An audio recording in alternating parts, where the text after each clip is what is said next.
Teie ees on 3. võistkond. Folklooriklubi Maatasa kõige vanemate liikmete koosseis, keda meie kutsume ürkseteks. Nende seas on itimehi, sotsiaaltöötajaid, isegi pedagooge. Uurime, mida nad tänaselt võistluselt ootavad.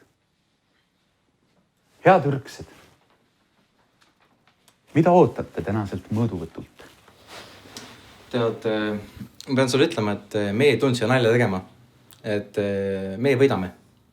Mulle meeldib teie suhtumine. Millised on teie eelised? Meie eelised, aastate pikkune treeningrežiim.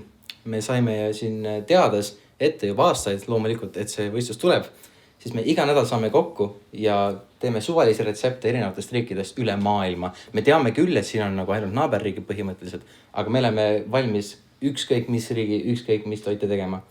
Me oleme nii valmis. Siin on teie retsept.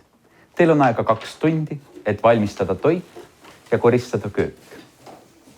Jõudu! Ürksed, minek!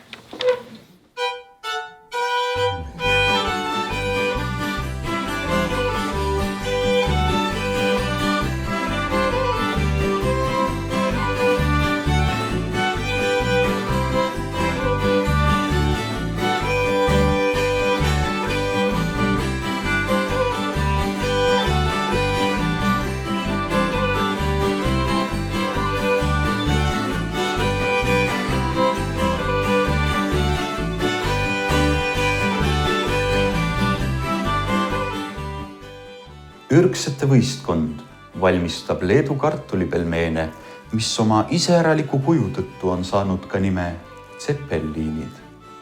Lähme vaatame, kuidas neil läheb.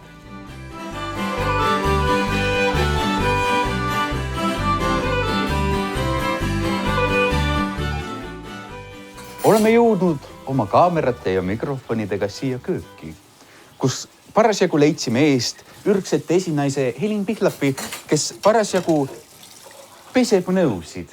Helin, kuidas sul nõudepesuga läheb? No raske on, hullult tihedalt tuleb uusi peale, et tuleb tempot hoida, aga oleme graafikud. Millega sina tegeled? Ma segan siin nüüd kokku seda, mida ma segan kokku? Taigend segan kokku.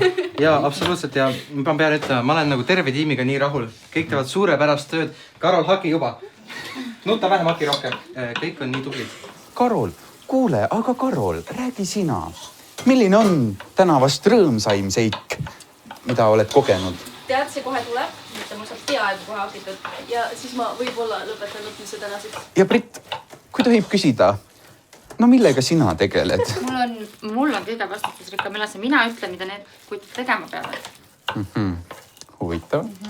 No tundub, et teie selline võimupüramiid on natukene võib-olla paigast. Ei ole lugu. Kohtume ürksetega juba õige pea, kui nende toite hakkab maitsma žürii.